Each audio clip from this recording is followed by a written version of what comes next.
Assalamualaikum warahmatullahi wabarakatuh. Perkenalkan, nama saya Nida Nadifatun Nafiah dengan NIM 2286240014, mahasiswi Program Studi Pendidikan Pancasila dan Kewarganegaraan Universitas Sultan Ageng Tirtayasa. Pada kesempatan di video kali ini, saya akan mempresentasikan proyek penelitian kelompok yang berjudul Dinasti Politik dan Dampaknya Terhadap Demokrasi di Kota Serang. Pada presentasi kali ini saya akan rangkum dari bab 1 sampai bab 3, yaitu meliputi pendahuluan, kajian teori, dan metodologi penelitian. Fenomena dinasti politik di Indonesia, khususnya di Kota Serang, menjadi sorotan utama dalam penelitian kami kali ini. Salah satu contoh yang paling menonjol adalah dari keluarga Ratu Atut Khosyah yang telah lama menduduki berbagai posisi penting terutama di daerah Banten ini. Kehadiran dinasti politik ini berdampak pada penurunan kualitas demokrasi lokal, terutama dalam hal partisipasi politik masyarakat. Banyak masyarakat yang mereka merasa tidak memiliki pilihan lain, tidak memiliki pilihan politik lain, sehingga dari situ terjadi apatisme dan ketidakpercayaan terhadap proses demokrasi. Selain itu, budaya patronase dan nilai-nilai kekerabatan juga masih sangat kuat terjadi di masyarakat, sehingga memperkuat keberadaan dinasti politik ini.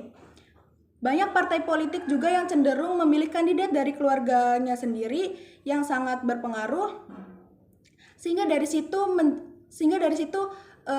kaderisasi dan regenerasi kepemimpinan menjadi sangat terbatas. Justru dari kondisi dinasti politik ini malah memperbesar peluang korupsi dan penyalahgunaan kekuasaan karena berputar pada lingkungan keluarga yang sama tanpa pengawasan yang efektif. Selanjutnya ada identifikasi masalah. Di penelitian kali ini ada 3 identifikasi masalah. Yang pertama ada menurunnya kualitas demokrasi lokal akibat lemahnya kompetensi politik. Yang kedua ada kurangnya partisipasi politik akibat apatisme dan ketidakpercayaan. Yang ketiga ada potensi penyalahgunaan kekuasaan dan maraknya praktik nepotisme. Selanjutnya ada rumusan masalah. Nah, rumusan masalah di sini tuh ada 3. Yang pertama, bagaimana cara mengukur kualitas demokrasi lokal di tengah pengaruh dinasti politik. Yang kedua, sejauh mana penurunan kualitas demokrasi di Kota Serang. Yang ketiga itu ada bagaimana potensi penyalahgunaan kekuasaan dan praktik nepotisme mempengaruhi sistem demokrasi. Selanjutnya ada tujuan dari penelitian. Yang pertama, menganalisis metode yang dapat digunakan untuk mengukur demokrasi lokal, khususnya dalam konteks pengaruh dinasti politik. Yang kedua, ada menilai dampak penurunan kualitas demokrasi di Kota Serang yang disebabkan oleh keberadaan dinasti politik. Yang ketiga itu ada mengidentifikasi kemungkinan dampak dan penyalahgunaan praktik nepotisme terhadap sistem demokrasi. Selanjutnya ada manfaat penelitian. Manfaat penelitian di sini terbagi menjadi 2, yaitu manfaat teoritis dan praktis. Manfaat teoritisnya itu diharapkan penelitian ini dapat mengembangkan isu-isu politik, ilmu politik, dapat memberikan kontribusi pengembangan ilmu politik, terus khususnya dalam memahami dinasti politik dan bagaimana sih implikasinya terhadap demokrasi lokal. Selanjutnya ada manfaat praktis. Manfaat praktis di sini terbagi untuk mahasiswa, masyarakat, dan instansi pemerintah. Bagi mahasiswa bisa menjadi bahan pengetahuan dan untuk akademik bagi yang tertarik untuk memecahi atau memperdalam lagi tentang dinasti politik ini. Kalau bagi masyarakat itu memberikan pemahaman dan kesadaran akan pentingnya partisipasi politik. Untuk instansi pemerintah ini manfaatnya juga bisa menjadi saran kalau untuk kebijakan kedepannya untuk kebijakan politik kedepannya dan lebih transparansi. Selanjutnya bab 2 yaitu kajian teori.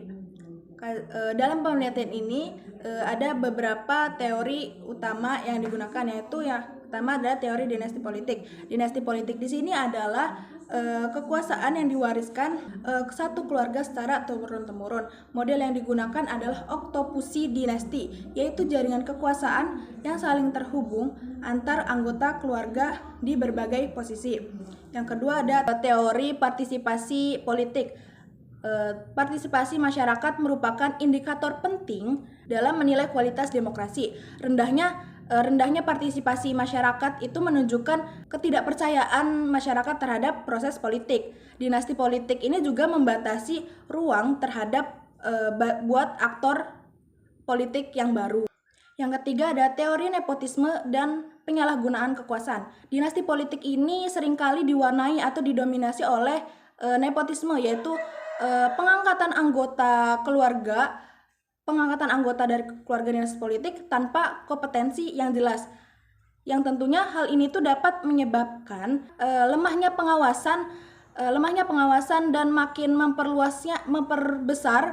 memperbesar korupsi dan memperluas penyalahgunaan kekuasaan. Yang selanjutnya ada teori kaderisasi dan regenerasi dalam politik. Maksudnya di sini adalah kurangnya kaderisasi menyebabkan minimnya alternatif pemimpin, yang dimana banyak partai-partai yang mendukung atau memilih anggota atau keluarga yang sudah mempunyai nama besar dibandingkan memilih kader baru yang lebih potensial. Selanjutnya ada teori behavioral. Maksudnya di sini adalah politik dinasti di sini tuh memiliki atau mempunyai dorongan untuk melindungi kepentingan pribadinya dan keluarganya. Biasanya jabatannya diberikan kepada kerabat terdekat untuk itu sebagai bentuk perlindungan untuk melindungi dari kritik dan tekanan publik. Selanjutnya bab 3 yaitu metodologi penelitian. Jenis penelitian ini menggunakan pendekatan kualitatif. Metode ini dipilih agar peneliti bisa memahami secara mendalam persepsi dari mahasiswa dan masyarakat terhadap dinasti politik dan demokrasi.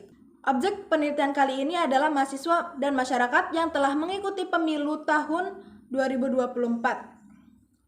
Mahasiswa dianggap sebagai kelompok orang yang kritis dan memiliki akses informasi terhadap politik. Data dan sumber data. Data primer diperoleh dari wawancara secara mendalam terhadap si mahasiswa dan pemilih atau masyarakat. Data sekunder itu bisa dari buku, jurnal, atau literatur yang relevan dengan judul yang dipilih. Instrumen penelitian adalah wawancara terbuka yang berdasarkan teori-teori sebelumnya. Dan teknik analisis data menggunakan analisis wacana yang membantu peneliti agar menemukan tema-tema yang mahasiswa bicarakan, yaitu tentang dinasti politik, partisipasi, dan penyalahgunaan kekuasaan.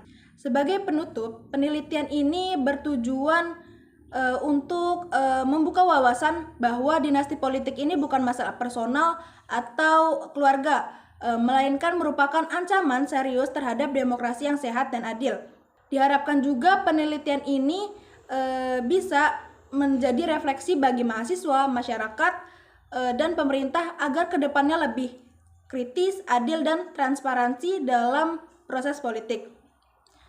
Terima kasih atas waktunya, kurang dan lebihnya saya mohon maaf. Wassalamualaikum warahmatullahi wabarakatuh.